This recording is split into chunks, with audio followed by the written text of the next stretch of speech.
Bonjour. Dans ce que je souhaite vous offrir sur cette chaîne, il y a ce qui m'a été utile sur mon chemin de guérison et qui me permet aujourd'hui d'être en bonne santé, de garder une belle énergie créatrice, un équilibre et une harmonie intérieure dans un monde en grand changement.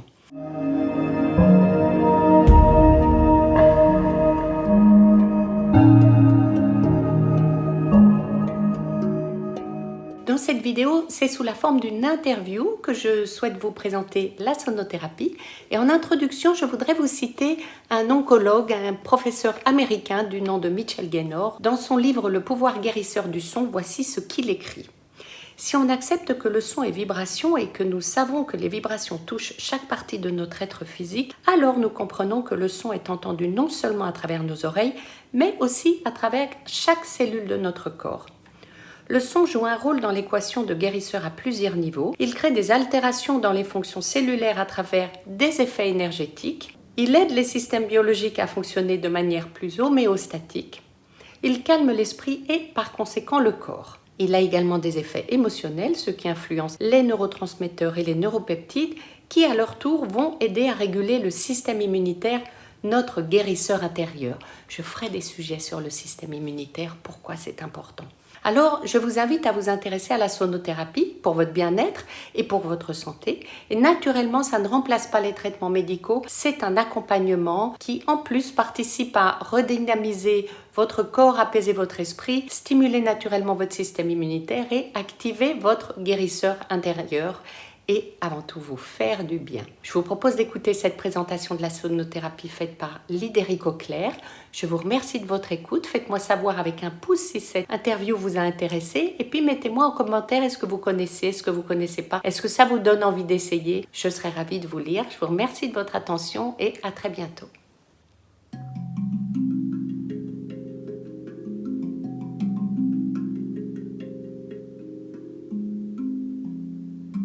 Nous sommes au centre de retraite et de formation de Zen and Sounds dans le sud de la France. Je termine une retraite yoga et sonothérapie formidable.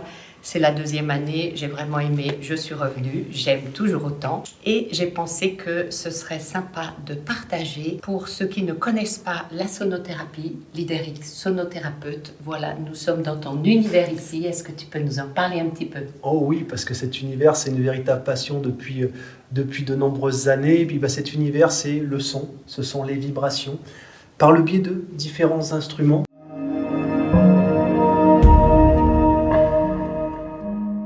Les gongs que l'on voit derrière nous, des gongs planétaires, des gongs symphoniques, avec des accordages qui sont différents. Les gongs planétaires, ce sont des gongs qui sont accordés sur la fréquence de rotation de la planète qu'ils représentent. Des gongs qui ont donc une fréquence bien spécifique. Et puis on a les gongs symphoniques, les gongs qu'on retrouve dans les orchestres du même nom, avec une très large gamme de fréquences, des instruments qui descendent très très bas, qui descendent plus bas que notre seuil de l'audition, mais qui ont quand même un effet vibratoire, et surtout vibratoire, et même si on ne les entend pas, on ressent toutes ces énergies amenées par les gongs. Eux viennent nous faire circuler en nous justement toutes ces énergies. Il y a une question d'alignement, d'accordage avec les gongs, mais aussi différents autres instruments.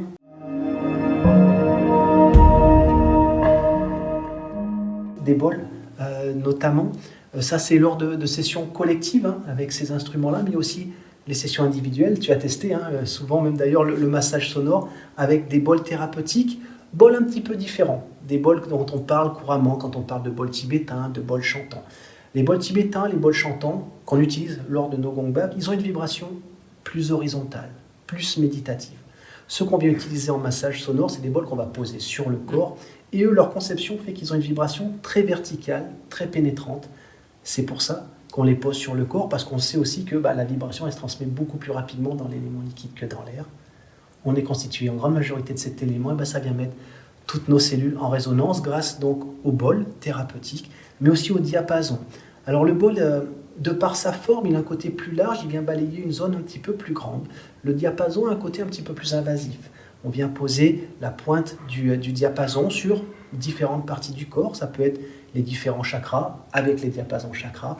Ça peut être, on peut venir travailler sur les différents méridiens de la médecine traditionnelle chinoise. Ça peut être sur des points de réflexologie. Ça peut être sur des petits points de contracture. Et puis avec un diapason qu'on appelle le 32 Hz, 32 Hz, on est très très bas en termes de fréquence, donc beaucoup de vibrations, on est dans les basses.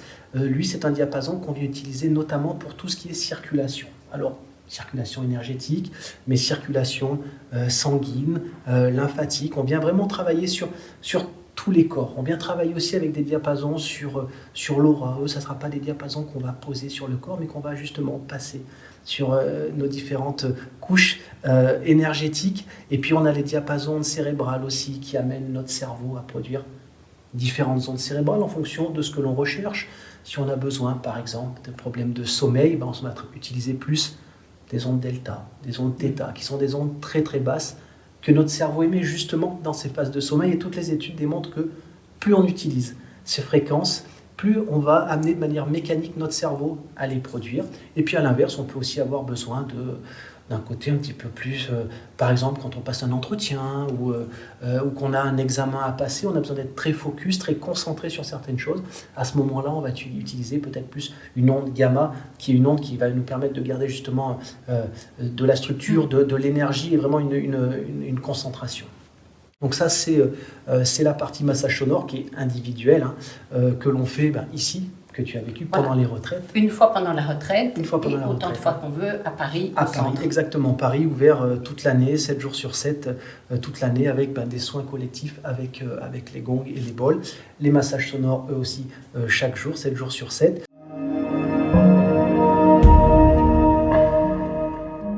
Et puis une petite chose qu'on fait en plus ici. Au centre, à Montpellier, c'est qu'on vient utiliser ces instruments dans l'eau.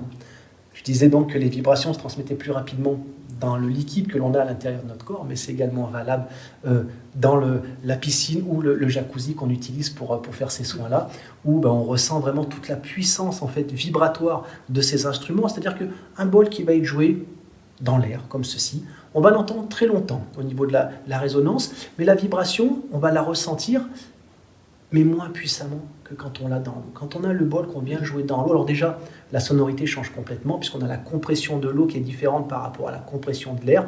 On perd 2 octaves quand on joue le bol dans l'eau. Et puis surtout, l'eau va être un véhicule qui va permettre à la vibration de se transmettre. Et quand je joue le bol à cette distance de tone, en fait, tu ressens la vibration arriver par le biais de l'élément liquide. Et l'eau qui frétille le tour du bol, c'est très impressionnant. C'est ça. Alors on l'a sur l'extérieur du bol, effectivement, et puis on peut, si on met de l'eau dans le bol, alors soit en le frappant, soit en le faisant chanter, on a vraiment des formes incroyables qui se dessinent, des formes cristallines, des formes géométriques, et puis on a effectivement même l'eau qui jaillit comme...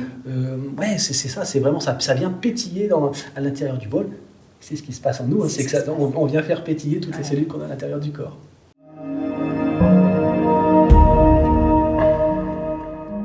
Donc, formidable cette retraite. On a aussi les bols de cristal.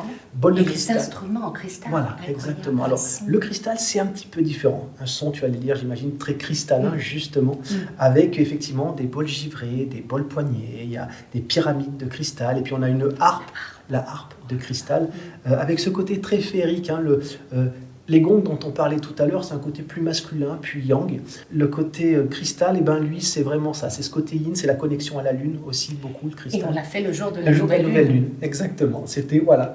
Mais c'est souvent nos retraites, on les fait en fonction, justement, de ce qui se passe. Des pleines lunes, des nouvelles lunes, et puis les fameux cercles où on met tous nos instruments en cercle, justement, ont lieu, eux, pour les équinoxes et solstices.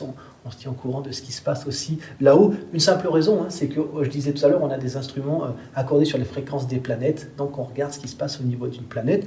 Par exemple, on a Mercure ici.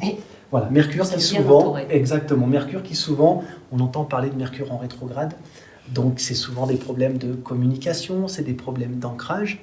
Et bien, quand Mercure est en rétrograde, nous, quand on vient jouer un petit peu plus de Mercure pour justement ramener cette fréquence-là dont on bénéficie un peu moins des propriétés puisque la planète est en rétrograde. Voilà, c'est des choses que l'on fait pendant les séances justement en fonction de ce qui se passe au niveau astral. Et puis pour revenir sur le cristal, le cristal a un côté moins physique que le gong quand on reçoit. C'est un côté beaucoup plus éthérique, ça vient beaucoup travailler sur ce troisième œil, sur l'ouverture, sur les intuitions, sur les connexions qui se font avec les personnes, avec les végétaux, avec les animaux.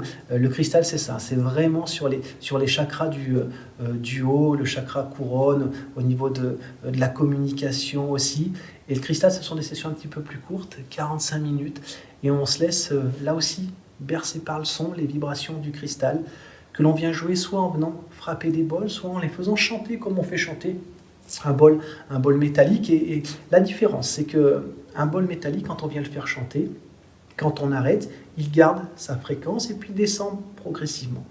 Le bol de cristal, c'est là toute la subtilité dans le jeu, c'est qu'il faut arrêter avant, parce que lui, il va continuer à monter. Quand on vient le faire chanter comme ça, et en fait, la fréquence, ça monte, ça monte, ça monte, et quand on arrête de le faire chanter comme ça, lui continue à prendre de l'ampleur. Donc c'est pour ça qu'il faut toujours arrêter avant, parce que lui va continuer, il ne va pas descendre tout de suite, il va encore s'amplifier au niveau du son et de la vibration. J'ai remarqué, Hélène ne fait même pas un tour. Non, exactement. Même pas un tour, tout à fait. Et ça prend toute l'ampleur. Toute l'ampleur. Alors après, il y a aussi, là, le lieu est incroyablement magique, j'allais dire, de par la structure. Et là, c'est une maison qui a été faite par les compagnons bâtisseurs et par les matériaux.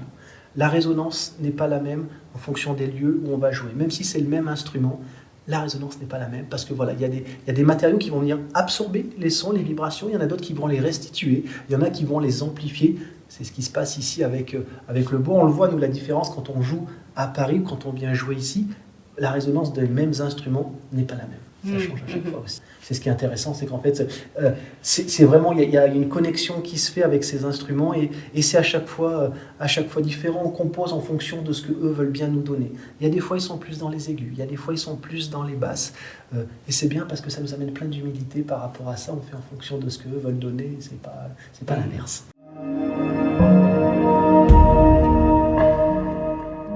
Alors, il y a autre chose qu'on a fait, c'est le gros bol qui est là-bas. On a chanté des mantras et on a été, je ne sais pas comment tu dis, en chiropratique, on dirait ajusté. Ouais, mais c'est ça. Ouais, c'est debout dans un grand bol qui fait 12 kg. On appelle ça le grand bol XL. C'est vraiment un bol très conséquent, très puissant en termes de vibration.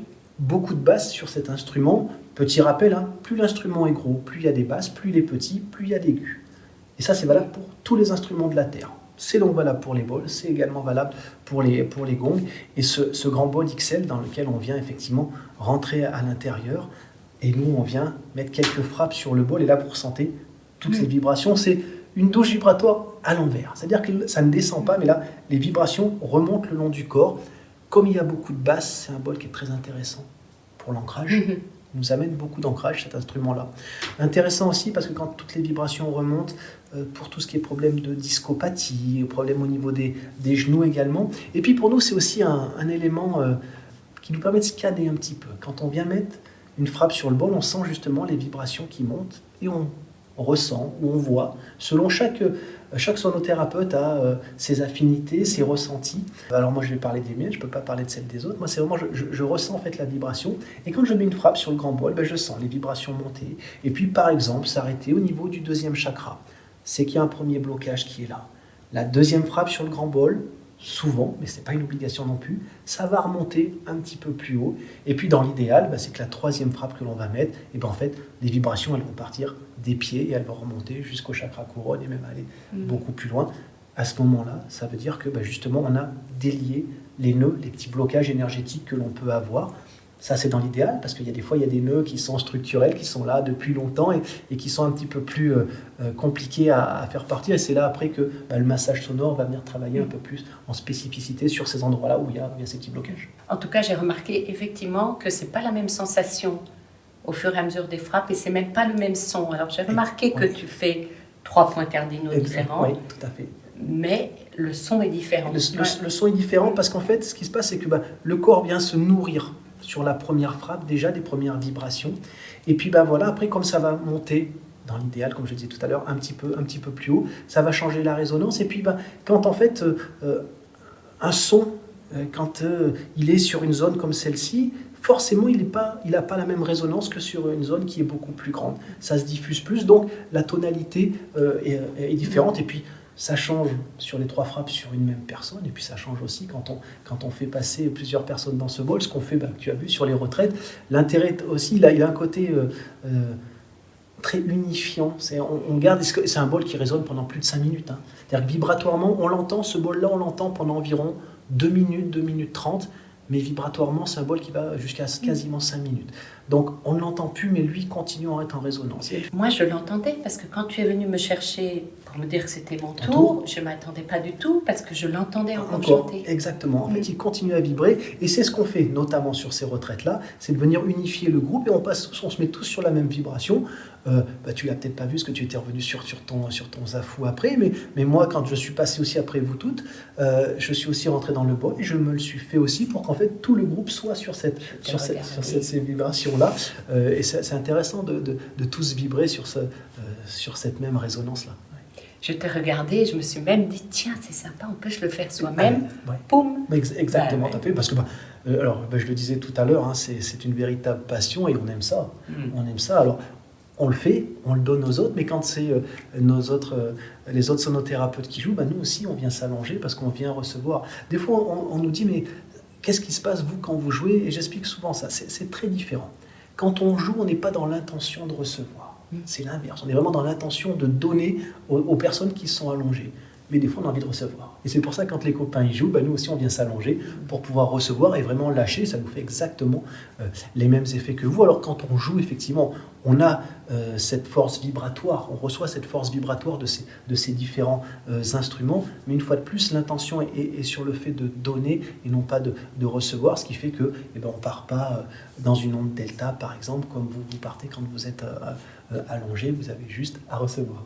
Il y en a même qui ronflent un petit peu. Hein. Ça arrive que ça ronfle. Alors des fois on met un petit coup de maillotche, mais avec bienveillance toujours, pour couper les petits ronflements, pour que tout le monde profite pleinement. On s'occupe du voisin. Exactement, voilà, c'est ça. Le but étant que tout le monde puisse profiter pleinement de la session. Mais c'est effectivement, ça arrive très souvent parce que le relâchement, il est mécanique. Quand je disais tout à l'heure, c'est pas parce qu'on ne les entend pas qu'il ne se passe rien. La meilleure preuve que l'on ait, notamment à Paris, on a des personnes malentendantes qui viennent faire des sessions. Elles ne viennent pas chercher le son, elles ne les entendent pas. Elles viennent chercher ce côté vibratoire. Et c'est ça, hein, ces séances de sonothérapie, c'est du son, bien évidemment, mais c'est surtout de la vibration. Et je le redis, c'est pas parce qu'on ne les entend pas qu'il ne se passe rien, bien au contraire. Oui, parce qu'il y en a qu'on n'entend pas. Il y en a qu'on n'entend pas du tout. Quand on descend, notre oreille, elle commence à percevoir les sons à partir de 21 Hz environ. On est sur des instruments, le plus grand, là, le grand 50 pouces, qui descend à 1 Hz. Fréquence que seul le dauphin sur Terre peut entendre. Sur Terre ou en mer. Ou en mer, exactement. Et 21 Hz, tout ce qui va émettre de 1 à 21, nous, on n'a pas cette capacité-là pour les écouter, mais par contre, on les ressent. On ressent ces vibrations qui viennent, comme je le disais tout à l'heure, mettre toutes nos cellules en résonance et qui finalement viennent le faire sans que le mental puisse avoir son mot à dire, puisque ça passe pas par un de nos sens, l'ouïe en l'occurrence, puisqu'elles sont, je le redis, en dessous de notre seuil d'audition. Donc du coup, elles nous arrivent de manière complètement naturelle, sans que le mental puisse filtrer quoi que ce soit. Et du coup, elles viennent faire le travail qu'elles ont à faire. Alors des fois, ça peut venir chercher quelques petites émotions. Ça arrive qu'ils sont bloqués habituellement par le mental, mais qui là vont venir, puisque le mental, il ne sait pas ce qui se passe. Et justement, il ne peut pas contrtroller ça. C'est ce qui est intéressant, ça permet justement d'évacuer, de lâcher sortir, des lâcher des choses. Exactement, tout à fait. Et sans le pouvoir. Donc ça, c'est bien.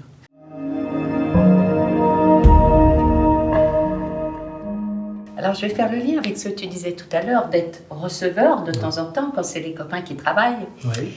Et on va parler d'Hélène. Oui. Donc, avec Hélène, vous faites la session cristal, vous faites les gongbas, vous faites l'eau, vous faites chacun vos massages. Le massage. Mais Hélène, ce qu'elle fait en plus ici, c'est matin pranayama, Exactement. 1 heure, et puis plus tard dans la matinée, yoga 1 heure. Et donc, tu viens pas au yoga, je t'ai vu, tu ne viens pas au yoga. J'avoue, mais je voulais pranayama, la méditation, alors moi je fais un peu la méditation aussi. Et donc, quand elle fait ses ateliers méditation chaque matin, pranayama, les respirations, la méditation, dans un lieu qui est juste incroyable. Magnifique, on est sur un deck de yoga avec vue sur la nature, sur la végétation. Kilomètres, en face, l'autre côté de la vallée. On voit le soleil se lever, c'est ça exactement. Et puis voilà, le lieu, on est bercé par la voix d'Hélène, qui a une très belle voix, mais aussi par le chant des cigales, des oiseaux qui viennent nous rendre visite. Ce matin, c'était les papillons qui sont venus, ils ne faisaient pas de bruit, mais voilà, on les a vus. C'est l'un des avantages aussi du lieu, c'est qu'on est en pleine nature, au milieu des oliviers, des lauriers roses que l'on voit ici. Enfin voilà. un lieu qui est propice justement à ce relâchement, à cette détente. Et c'est aussi l'un des gros avantages, c'est que le fait d'avoir ce deck de yoga, ça permet de pratiquer dehors, en extérieur. Pour beaucoup de nos clients sont parisiens, on est enfermé toute l'année. Et là, c'est pour ça que dès qu'il fait beau, on fait les pratiques dehors, on en profite parce que voilà, on est en pleine nature et on bénéficie des sons. Et puis, la nature bénéficie aussi des sons que l'on envoie par les chants de mantra que l'on peut faire, le home que l'on a fait tous les matins que l'on chantait, ce son originel, ce home, et voilà, qui vient résonner en nous, mais qui vient résonner dans la nature aussi. Et puis les petits animaux qui passent, ils prennent ces vibrations, ces sons. On met d'ailleurs des drapeaux à prière, des drapeaux tibétains qui envoient en fait toutes leurs bonnes ondes, toutes leurs prières au monde entier à l'air. Nous, par le son, par nos voix, c'est ce qu'on fait également. On transmet aussi ça, cette bienveillance, cet amour pour ce qui nous entoure, que ce soit végétal, minéral, animal. Voilà. Tout le monde prend ces sons, ces vibrations. Ça touche tout le monde, le son de la vibration. Et puis pour y aller, on emprunte un petit chemin qui nous met déjà en condition, et puis on prend de la hauteur. On monte, exactement. On monte sur le terrain, on passe par un petit endroit où il y a plein de cactus, on passe par un petit plan d'eau où il y a des petits poissons aussi. Voilà. Des hamacs, un petit peu partout installés. Exactement. Le chill-out en bas. Aussi, pour pouvoir se poser quand on a envie. C'est le but de ces retraites ici. Alors, ce sont des retraites collectives, effectivement. Mais petits comités. Mais petits comités, toujours. Oui, ça c'est toujours des petits comités avec différentes chambres, que l'on peut prendre des chambres individuelles ou en duo. Et puis c'est ça, c'est des petits espaces sur le terrain aussi qui permettent, si on en a envie, de se retrouver seul avec soi, de pouvoir méditer, de se poser, d'intégrer ce qui s'est passé pendant la pratique, pendant la journée, pendant la semaine, quand on reste une semaine, parce qu'on fait des retraites de week-end aussi. Là, c'était les deux retraites. Ça ne suffirait pas un week-end. Trop court. Oui, il me faut au moins une semaine. Et puis voilà, Hélène adore ce côté nature, pouvoir pratiquer sur ce deck de yoga, c'est un grand bonheur pour elle, je sais, elle aime ça. Et puis Hélène, c'est notre yogi, c'est une belle sirène. Magnifique, avec une pratique très très profonde, très à l'écoute. Toujours Hélène. Ça aussi, c'est important. Oui, tout niveau. Vraiment tout niveau. Exactement. Et toute corpulence, souplesse ou pas. On peut très bien n'avoir jamais fait de yoga, comme être un yogi depuis de nombreuses années. Hélène sait s'adapter à ça. Elle a très très nombreuses années d'expérience. Et voilà, elle va venir voir chacun, elle va vérifier les positionnements, tout pour que ça soit, pour que ça travaille, parce que c'est quand même aussi le but, mais que le confort, c'est quelque chose qu'on privilégie aussi. Faut qu'on soit bien. On vient pas, on vient pas pour se faire mal. Et ça, elle fait très attention que les postures soient faites comme il faut pour qu'il n'y ait pas de douleur. Mais par contre, on peut venir des fois travailler sur justement des petits problèmes que l'on peut avoir de posture, de stature, et quand elle va pouvoir corriger par le biais de différents exercices de yoga. Et puis voilà, elle incorpore aussi souvent le son avec les différents instruments. Elle fait son restorative yoga aussi, qui est encore je ne l'ai jamais fait qu'avec elle, moi. L'année dernière et cette année, restorative yoga. C'est particulier, mais c'est une détente. C'est ça. Wow. C'est du relâchement, c'est de la détente. C'est pour ceux qui ne connaissent pas, le restorative yoga, c'est vraiment un yoga dans lequel on va maintenir la posture très très longtemps, mais dans le confort. C'est que des postures de relaxation. On peut rester 15 minutes dans une même posture, mais avec plein de coussins, des briques. Le but étant d'être vraiment bien, d'être à l'aise. Et puis souvent, quand justement on a trouvé cette posture dans laquelle on est bien, on sait que ça va durer, et des fois elle vient ponctuer ça avec justement quelques instruments aussi. Ouais, magique, vraiment. Ouais. Une belle piscine pour utiliser les bols ou pour nager un petit peu, se détendre, bavarder, se rafraîchir.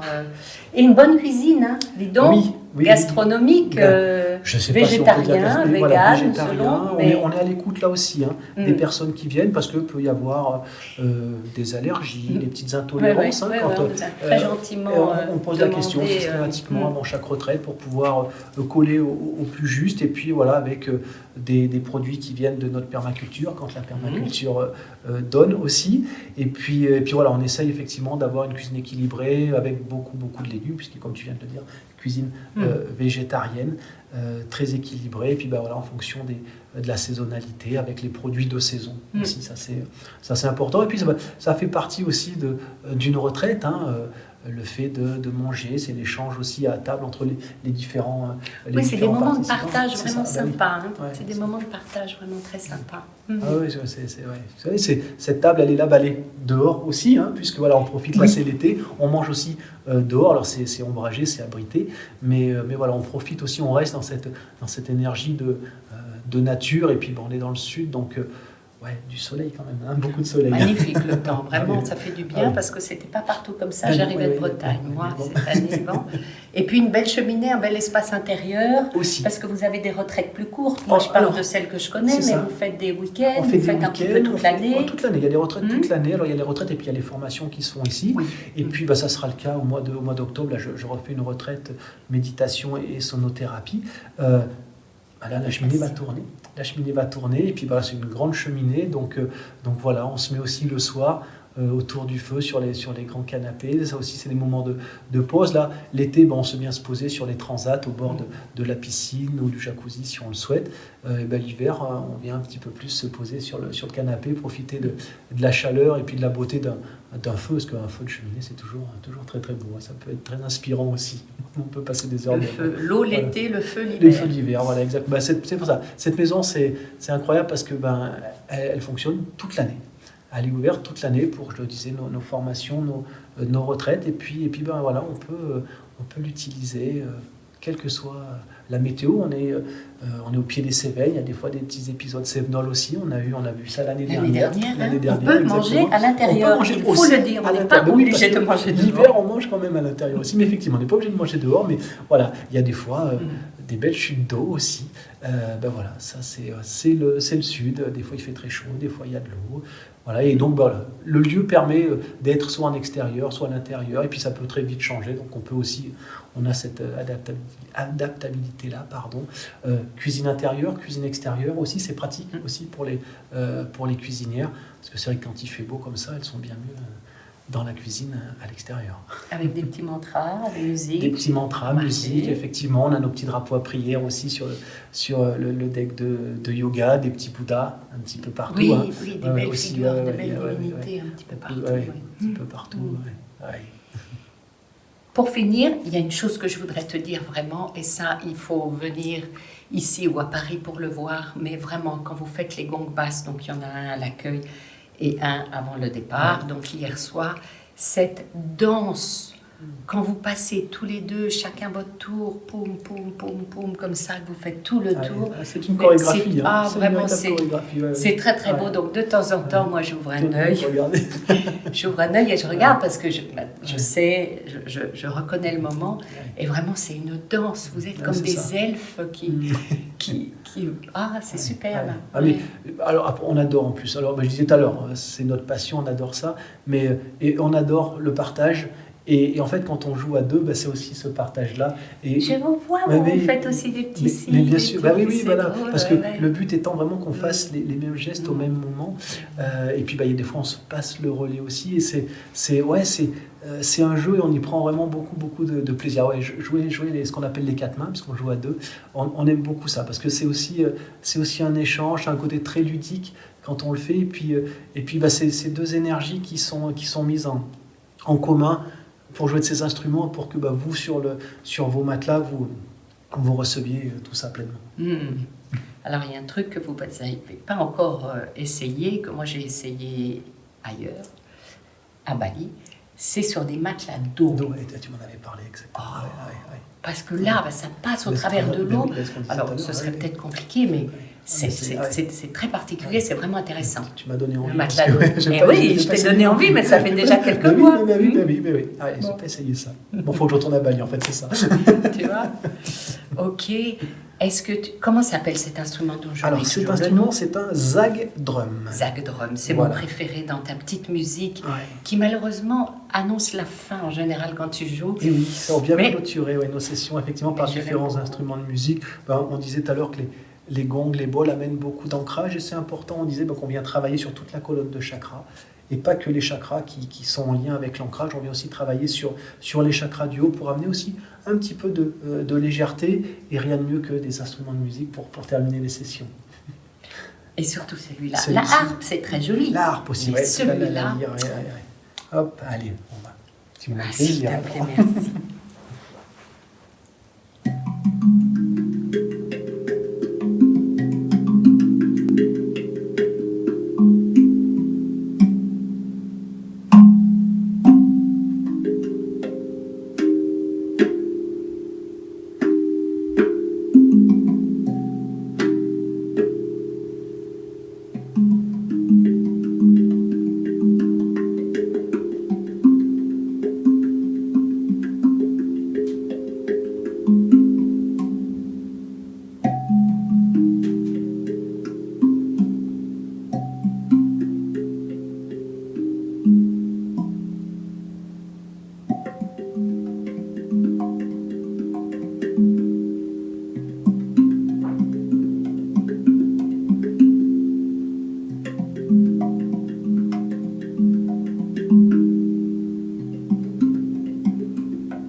Merci beaucoup. Merci à toi. J'avais remarqué que tu faisais des drôles de trucs comme ça. Pour répandre la vibration et le son.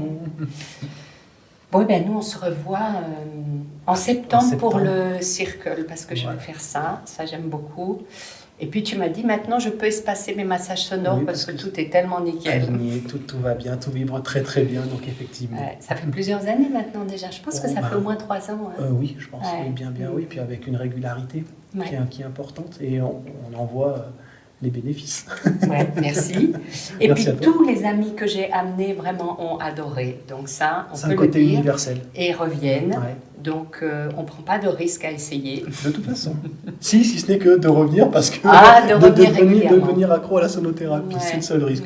Ça va, il y a pire comme risque. Ça va, il y a pire. Merci beaucoup. Merci beaucoup à toi, Chantal. On se revoit bientôt. À très bientôt. Merci.